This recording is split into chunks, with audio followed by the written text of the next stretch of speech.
नमस्कार दोस्तों, आप सभी का एक बार फिर से स्वागत है और लेकर आ गई हूँ एक और नई ऑडियो बुक समरी। तो आइए शुरू करते हैं आज डैनियल कानमैन की किताब थिंकिंग फास्ट एंड स्लो से। इस समरी में आपको best seller book thinking fast and slow में से लिए गए कुछ बहुत ही इंपॉर्टेंट आइडियाज मिलेंगे। तो क्या आप जानना चाहते हैं कि इन्हें इकोनॉमी में क्यों नोबेल प्राइज मिला, जबकि ये तो साइकोलॉजिस्ट है? अगर हाँ, तो आगे सुनते रहिए। इससे पहले कि हम इस समरी को शुरू करें, यहाँ पर एक बात क्लियर करना बहुत जरूरी है। ह्यूरिस्टिक्स जो वर्ड है वो बहुत ही इंपॉर्टेंट है इस पूरी समरी में। तो हमें सबसे पहले इसका मतलब पता होना चाहिए। हालांकि बोलने में थोड़ा सा मुश्किल लगता है, पर इसका मतलब बहुत सिंपल है। ह्यूरिस्टिक्स वो रूल्स और मेंटल शॉर्टकट्स होते हैं जो लोग किसी इंफॉर्मेशन को ज्यादा एफिशिएंसी के साथ प्रोसेस करने के लिए यूज करते हैं। जैसे कि कोई सेट ऑफ प्रिजम्पशन जिससे सही ढंग से प्रिडिक्शन की जा सके। तो इस किताब को पढ़कर के जो सबसे इम्पॉर्टेंट आइडिया यहाँ पर आपको पता चलेगा वो ये है कि ह्यूमन ब्रेन दो मोड्स में काम करता है। पहला वाला है फास्ट इंट्यूटिव, मगर कभी कभी इरेशनल मोड, यानी कि बिना सोचे समझे काम करता है, बस रिएक्ट कर देता है। दूसरी तरफ जो दूसरा वाला मोड है वो है रैशनल, स्लो, कैलकुलेटिव और सोच समझ करके काम करने वाला। तो इस किताब का पॉइंट ये नहीं है कि हम दोनों मोड्स में से एक मोड की तारीफ करें और दूसरे की बुराई करें, बल्कि यहाँ पर हमारा गोल ये है कि दोनों मोड्स के गुड और बैड साइड्स को अच्छे से समझा जाए। तो चलिए सबसे पहले रैशनल साइड से शुरू करते हैं। अब हम में से ना यहाँ पर कई लोग कह सकते हैं कि रैशनल साइड यानी कि हमारा जो सोच विचार करके एक्शन लेने वाला ब्रेन का जो फंक्शन है वो हमेशा इंट्यूटिव साइड यानी कि रिएक्टिव माइंड से सुपीरियर है। हालांकि हर बार ऐसा नहीं होता। वैसे इसके बारे में हम आपको आगे डिटेल में बताएंगे, पर अभी के लिए हम ऐसा बोल सकते हैं कि इंट्यूटिव साइड यानी कि फास्ट माइंड रोज की लाइफ में हमारी एनर्जी को सेव करता है। जैसे कुछ ऐसी रूटीन सिचुएशंस जहां पर हमें स्लो और कैलकुलेटिव मोड ऑफ फंक्शनिंग की जरूरत नहीं पड़ती। बेशक लाइफ में ऐसे भी मौके होते हैं जब हमें किसी प्रॉब्लम के बारे में तसल्ली से बैठ करके सोचना पड़ता है। तो ऐसी सिचुएशन में हम अपना रैशनल माइंड यानी कि स्लो माइंड जो सोच विचार करके एक्शन लेता है उसको इस्तेमाल करते हैं।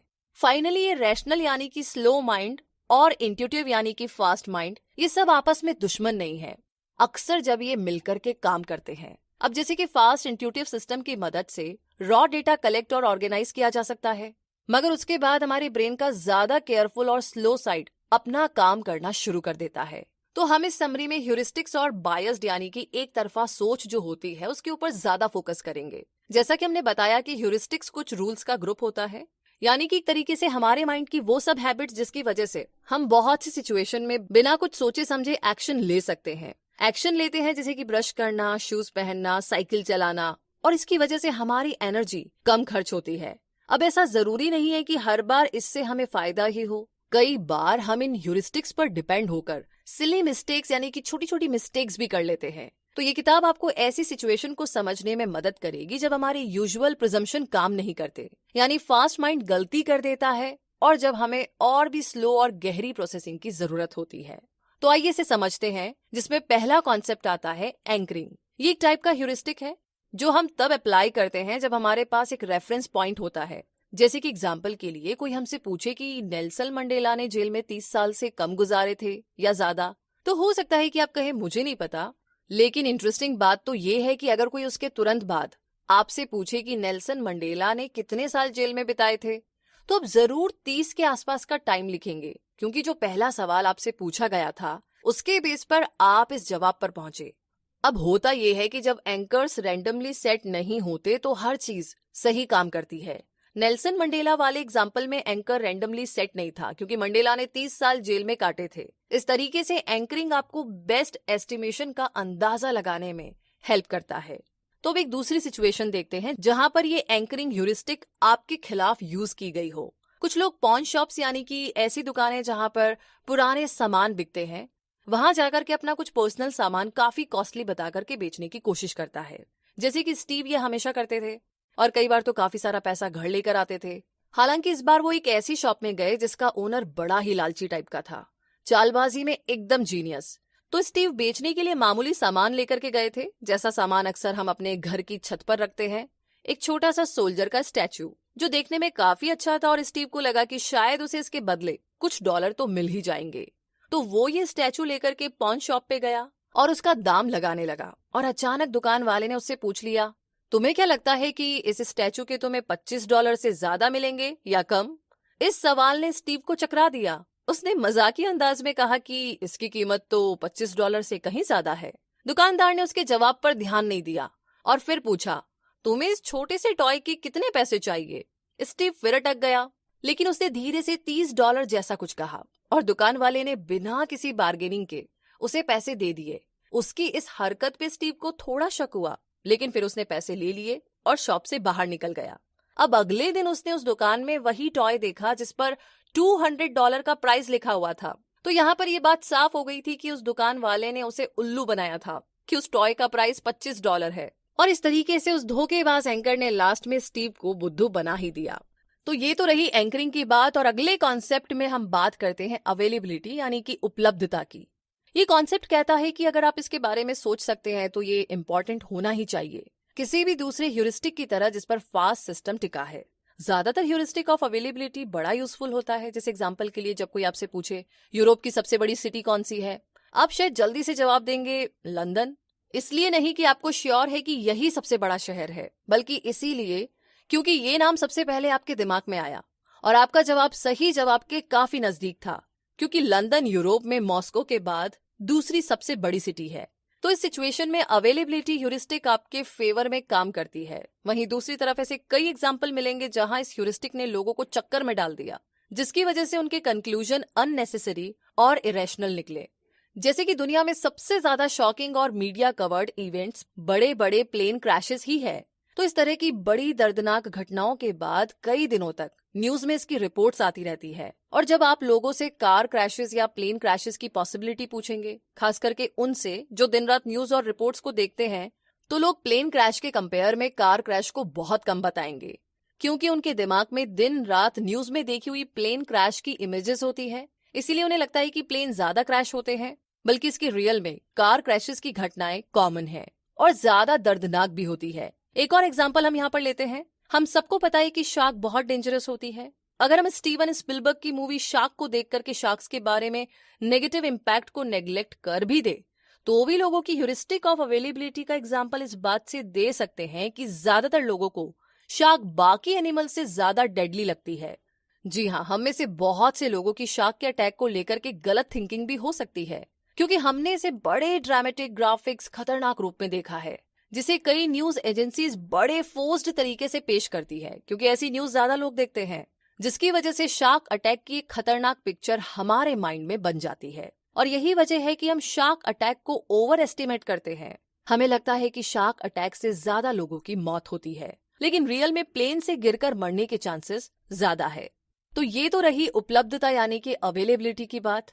और अब आगे बात करते हैं संक कॉस्ट फैलेसी के बारे में। जी हाँ, इसका सिंपल सा मतलब है एक ऐसी सिचुएशन जहां पर लोग किसी बेकार के एसेट में यानी कि बेकार की संपत्ति में बार बार इन्वेस्ट करते रहते हैं, ये जानने के बावजूद भी कि उनकी पहली इन्वेस्टमेंट इर्रेशनल थी और हर बार फिर से एक और इन्वेस्टमेंट करना उनकी बेवकूफी है।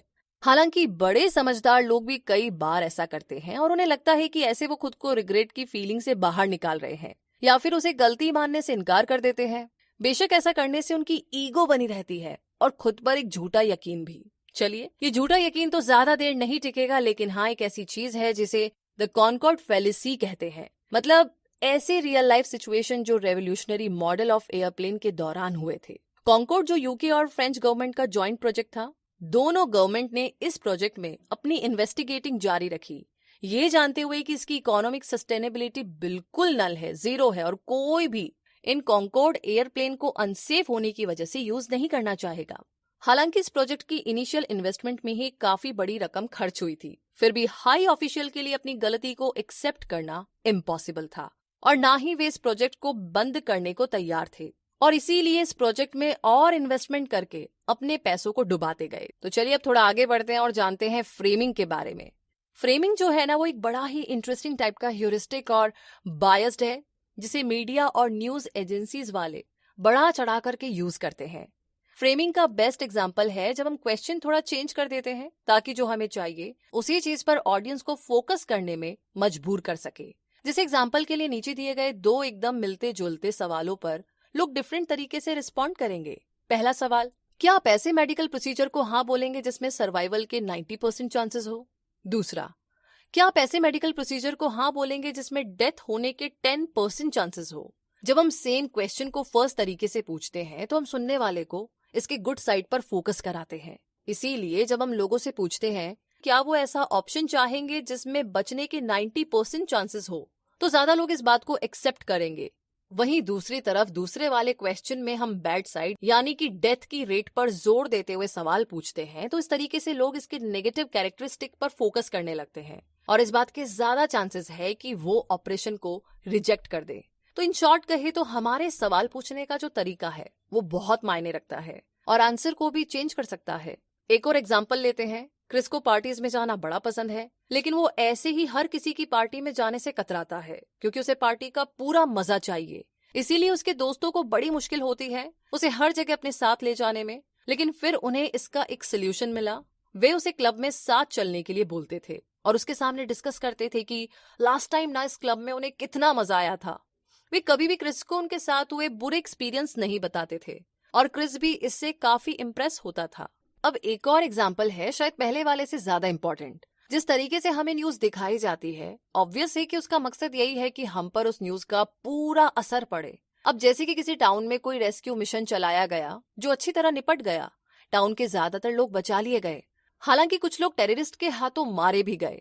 अब हमारे पास दो तरीके हैं इस न्यूज को फैलाने के। अगर हम रेस्क्यू टीम की तारीफ करना चाहते हैं तो हम कुछ इस तरीके से कहेंगे, टाउन को बचा लिया गया, रेस्क्यू टीम ने 10,000 से ज्यादा लोगों की जान बचाई। वहीं दूसरी तरफ अगर हम इस मिशन की बेइज्जती करना चाहेंगे तो बिना झूठ बोले कुछ इस तरीके से बोल सकते हैं, क्या हम मासूम लोगों की मौत से किसी की जान बचा सकते हैं? एक फेल्ड रेस्क्यू मिशन में 50 से ज्यादा सिविलियंस ने अपनी जान गंवाई। अब इसमें कुछ चेंज नहीं किया क्योंकि अगर कुछ सिविलियंस की जान गई है तो मिशन 100% सक्सेसफुल नहीं माना जा सकता। फैक्ट्स के सिलेक्शन और थोड़ा कुछ बड़ा चढ़ा करके बोलने का इसमें इम्पोर्टेंट रोल है। तो अगली बार जब आप न्यूज देखें तो ये बातें दिमाग में रखें कि फैक्ट्स को डिफरेंट फॉर्म में लपेट करके पेश किया जा सकता है। उन्हें प्लानिंग के साथ चुन चुन कर न्यूज एजेंसीज आपके सामने इस तरीके से रखती है ताकि वो जो मैसेज देना चाहे आप तक पहुंचे। न्यूज और मार्केटिंग एजेंसीज बड़ी चालाकी से मोरल और जुडिशरी नॉर्म्स को ताक पर रखते हुए अपना काम करती है। एक तरफ तो वो कह सकते हैं कि हम सच बताते हैं, मगर दूसरी तरफ वो वही फैक्ट्स जनता को दिखाते हैं जो वो दिखाना चाहते हैं ताकि लोगों पर उनके मैसेज का ज्यादा से ज्यादा असर पड़े। तो अगली बार जब भी आप न्यूज पढ़े या सुने तो इस बात को जरूर दिमाग में रखिएगा। चलिए अब अगले टॉपिक की बात करते हैं जो है optimism and loss of aversion यानी कि ओवर कॉन्फिडेंस। हम पहले ही संक कॉस्ट फैलेसी के बारे में एक्सप्लेन कर चुके हैं जो अनरीजनेबल ऑप्टिमिज्म और लॉस ऑफ एवर्जन से क्लोजली जुड़ा हुआ है। कम शब्दों में अगर बड़ी बात कहें तो कोई भी बिजनेस या कमर्शियल शुरुआत की प्लानिंग में अक्सर थोड़े से फैक्टर्स को ही माइंड में रखते हैं जबकि सबसे इंपॉर्टेंट फैक्टर्स को अंडर एस्टिमेट कर लेते हैं। जैसा कि हमने ये पहले बताया है कि संक कॉस्ट फैलेसी और ओवर कॉन्फिडेंस दोनों बहुत क्लोज फिनोमिना है। चलिए एक बार फिर से कॉन्कॉर्ड एग्जाम्पल यूज करते हैं। ओवर कॉन्फिडेंस का सबसे इंपॉर्टेंट फीचर ये है कि ये बेनिफिशियल इवेंट्स को ओवर एस्टिमेट करता है और बुरे इवेंट्स बैड इवेंट्स को अंडर एस्टिमेट। ये पॉसिबल है कि संक कॉस्ट फैलेसी मिस्टेक से पहले कॉन्कॉर्ड के डिजाइनर्स ने यही मिस्टेक की होगी। एग्जाम्पल के लिए ये बहुत हद तक पॉसिबल है कि कॉन्कॉर्ड के डिजाइनर्स एक नए प्लेन के बनने की पॉसिबिलिटी से कुछ ज्यादा ही खुश हो गए होंगे। ये एक्सेप्शनली फास्ट था और ये आपको कुछ ही घंटों में दुनिया के किसी भी कोने में पहुंचा सकता था। ये लग्जूरियस था, ये साउंड की डबल स्पीड पर चल सकता था, वगैरह वगैरह। वहीं दूसरी तरफ इसमें बैड इवेंट्स की पॉसिबिलिटीज को अंडर एस्टिमेट किया गया था, जैसे कि सेफ्टी इश्यूज और अमाउंट ऑफ डिमांड को पूरी तरीके से नेग्लेक्ट किया गया था, जो कि इसके फेल होने का बहुत बड़ा रीजन थी। और इसके बावजूद अपनी ओवर कॉन्फिडेंस की गलती एक्सेप्ट करने के बजाय उन्होंने एक और बड़ी मिस्टेक की, इस ऑलरेडी फेल्ड प्रोजेक्ट में फिर से इन्वेस्ट करके। राइट? अब इसी के साथ आगे बढ़ते हैं और जानते हैं अफेक्टिव फोरकास्टिंग के बारे में। अफेक्टिव फोरकास्टिंग एक कॉम्प्लेक्स फिनोमिना है। सिंपल तरीके से कहे तो ये तब होता है जब हम फीलिंग के बेस पर फ्यूचर के बारे में प्रिडिक्ट करते हैं। हालांकि ये प्रिडिक्शन करते टाइम हम कई तरीके की मिस्टेक करते हैं। तो आइए जानते हैं कि हम किस किस टाइप की गलतियां करते हैं। पहली मिस्टेक है इम्पैक्ट बायस। मतलब ये कि वेकेशन की प्लानिंग करते टाइम इसका बेस्ट एग्जाम्पल देखा जा सकता है। काम से ब्रेक लेकर के एक वेल डिजर्व्ड वेकेशन पे जाने की खुशी ही कुछ और होती है। एक तो हमारे दिमाग में एक बढ़िया वेकेशन की इमेज होती है, और दूसरा ये भी कि हमें इस बात की खुशी होती है कि चलो इस बहाने कुछ टाइम तो काम से ब्रेक तो मिलेगा। तो हम उस खुशी को ओवर एस्टिमेट करने लगते हैं जो हमें मिलने वाली है। तो यही हमारे डिसअपॉइंटमेंट यानी कि निराशा और एक्सपेक्टेशन यानी कि उम्मीदों के पूरा ना होने की सबसे बड़ी वजह है। ये सो कॉल्ड पेरिस सिंड्रोम या पारी शोकोगुन, जो कि जापानीज टूरिस्ट में बहुत प्रोमिनेंट है, जो खास तौर पर देखा जा सकता है। उन्हें फ्रांस में अपनी वेकेशन से इतनी ज्यादा एक्सपेक्टेशन होती है कि कई बार इन एक्सपेक्टेशन का पूरा होना इम्पॉसिबल होता है, जिसके चलते कुछ Japanese tourist depression, dizziness, sweating या वॉमिटिंग तक फील करने लगते हैं। बेशक वे लोग बड़े हार्ड वर्किंग होते हैं, कई कई घंटों तक काम करते रहते हैं, ये सोच करके कि काम से ब्रेक लेकर के वो एक परफेक्ट वेकेशन पर जाएंगे जो वो डिजर्व करते हैं। लेकिन अपने सिटी ऑफ लाइट में परफेक्शन वेकेशन का सपना लेकर के जब वो जाते हैं तो उन्हें मिलती है गंदी सड़कें, खराब वेदर, महंगी चीजें वगैरह वगैरह, जिसकी वजह से उनका परफेक्ट वेकेशन की खुशी वाला जो फील होता है ना, वो टोटल डिप्रेशन में बदल जाता है। इसी के साथ आगे बात करते हैं दूसरी मिस्टेक की, जो है इम्यून नेग्लेक्ट। ये इम्पैक्ट बायस की दूसरी साइड है। इसे साइकोलॉजिकल इम्यून सिस्टम का सबसे इंपॉर्टेंट फंक्शन माना जा सकता है। टर्म नेग्लेक्ट को इसीलिए यूज किया गया है क्योंकि अक्सर लोग अपने इम्यून सिस्टम की इस टेंडेंसी से बेखबर होते हैं कि ये फ्यूचर इमोशनल रिस्पॉन्स को बड़ा कर सकती है। ये देखा गया है कि जो किसी इवेंट के बुरे एस्पेक्ट को बड़ा करके सोचते हैं, उनमें स्ट्रेस का रिस्पॉन्स कम होता है जब उन्हें रियल में ऐसे इवेंट्स को फेस करना पड़ता है। ऐसा देखा गया है कि किसी बुरे इवेंट के बारे में सिर्फ बात करने से ही बॉडी अलर्ट हो जाती है, जिसका रिजल्ट ये होता है कि जब ये रियल इवेंट सच में होते हैं तो लोग पहले से ही अच्छी तरह तैयार होते हैं। इसीलिए जो जजमेंट एक्चुअली में गलत होता है, हमारे साइकोलॉजिकल इम्यून सिस्टम को अलर्ट कर देता है और कई बार हमें बहुत सारी प्रॉब्लम से भी बचा लेता है। हम अब एक ऐसी ही सिचुएशन के बारे में बात करेंगे जो अक्सर होती है, ताकि ये कॉम्प्लेक्स प्रोसेस इजीली समझ में आए। हम सब जानते हैं कि अक्सर कुछ लोग डेंटिस्ट के पास जाने से डरते हैं, यहाँ तक कि डेंटिस्ट के क्लिनिक की स्मेल ही इन लोगों में डर पैदा कर देती है। उनके लिए डेंटिस्ट के पास जाना मौत से भी भयानक है। वे बुरी से बुरी सिचुएशन की इमेजिनेशन करते रहते हैं। क्या होगा अगर कुछ गलत हो गया तो, अगर मुझे कोई इन्फेक्शन हो गया तो, अगर डेंटिस्ट से कोई गलती हो जाए तो। उनकी ना ये अगर मगर की लिस्ट बहुत लंबी होती है। लेकिन अगर ये लोग हिम्मत जुटा करके डेंटिस्ट के पास अपनी प्रॉब्लम लेकर जाते हैं तो डेंटल प्रोसीजर के दौरान उन्हें फील होता है कि वो तो बेकार में इतना डर रहे थे, एक छोटी सी चीज पर ओवर रिएक्ट कर रहे थे। वो इसीलिए क्योंकि उनकी उम्मीदों के हिसाब से तो भाई उनके साथ तो कुछ बहुत ही बुरा होना था और ये वो मानकर चल रहे थे। उनके साइकोलॉजिकल इम्यून सिस्टम ने उनकी बॉडी को किसी भी स्ट्रेसफुल इवेंट के लिए पहले ही तैयार कर दिया था। इसी के साथ फोकेलिज्म भी एक और तरीका है जिसमें लोग फ्यूचर इवेंट को प्रिडिक्ट करते टाइम मिस्टेक करते हैं। फोकेलिज्म तब होता है जब कोई इंसान किसी इवेंट की स्पेसिफिक डिटेल पर इतना ज्यादा फोकस करता है कि ये डिटेल्स बाकी एस्पेक्ट के मुकाबले सबसे ज्यादा प्रोमिनेंट बन जाती है। ये ऐसी सिचुएशन में देखा जा सकता है जब लोग कंफ्यूज होते हैं कि कहाँ मूव किया जाए, कैलिफोर्निया या मिडवेस्ट। बहुत से लोग सिर्फ वेदर डिफरेंसेस पर ही फोकस करते हैं और एक बस इसी फैक्टर पर स्टिक रहते हैं क्योंकि ये स्पेसिफिक डिटेल उनके फोकस का सेंटर है और बाकी जरूरी काम की बातें नेग्लेक्ट कर दी जाती है, जैसे कि चीजों की प्राइस या फिर क्वालिटी ऑफ लाइफ। तो कंक्लूजन ये है कि यहाँ पर आपके पास अब काहनेम की book thinking fast and slow के मोस्ट इंपॉर्टेंट आइडियाज, जो कि इस किताब का एक्सट्रैक्ट है और एग्जाम्पल के साथ पेश किया गया है। तो इस किताब से आप कुछ इंपॉर्टेंट बातें सीख सकते हैं। पहली बात यह है कि थिंकिंग एक यूनिफाइड प्रोसेस नहीं है। एटलीस्ट 2 डिफरेंट टाइप की थिंकिंग होती है, फास्ट थिंकिंग और स्लो थिंकिंग, और दोनों एक दूसरे से बिल्कुल डिफरेंट है। दूसरी बात है, स्लो टाइप की थिंकिंग हाईली रैशनल और कैलकुलेटिव होती है, जिसमें हम ज्यादा टाइम लगाते हैं चीजों को समझने के लिए। ये सारी पॉसिबिलिटी को कंसीडर करती है और अक्सर ये इमोशन से इन्फ्लुएंस नहीं होती।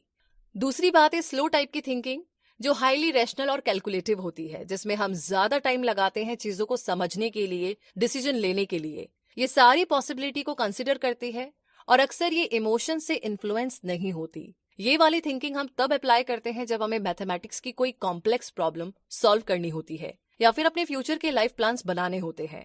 तीसरी बात है फास्ट थिंकिंग, जो बहुत सी सिचुएशन में अच्छी होती है क्योंकि ये प्रिजम्पशन के हिसाब से एक्ट करती है, जो कि एक तरीके से थोड़ा रियल इवेंट्स पर बेस्ड है। ये बायसेस हमेशा सही हो ये जरूरी नहीं है, मगर ज्यादातर हालात में ये काम करते हैं, इसीलिए ये यूजफुल भी है। फास्ट थिंकिंग ऑटोमेटिक और सबकॉन्शियस होती है और इन फास्ट प्रोसेसेस से अवेयर होना बहुत हार्ड होता है। चौथी बात है, स्लो और फास्ट थिंकिंग एक दूसरे के अपोजिट नहीं है, ये दोनों अक्सर साथ में एक्ट करती है। और पांचवी बात है, कुछ न्यूज और मार्केटिंग एजेंसीज आपकी फास्ट थिंकिंग प्रोसेस को पर्पसली इन्फ्लुएंस करने की कोशिश कर सकती है, क्योंकि ये आपके कॉन्शियस से छुपा हुआ रहता है। और आगे आखिरी और छठी बात यह है कि जब भी आप कुछ पढ़े, खास करके न्यूज आर्टिकल्स या ऐसी कोई भी चीज, तो सो कॉल्ड फ्रेमिंग से बचकर रहे। कंटेंट से ज्यादा इंपॉर्टेंट है उनके क्वेश्चन का तरीका।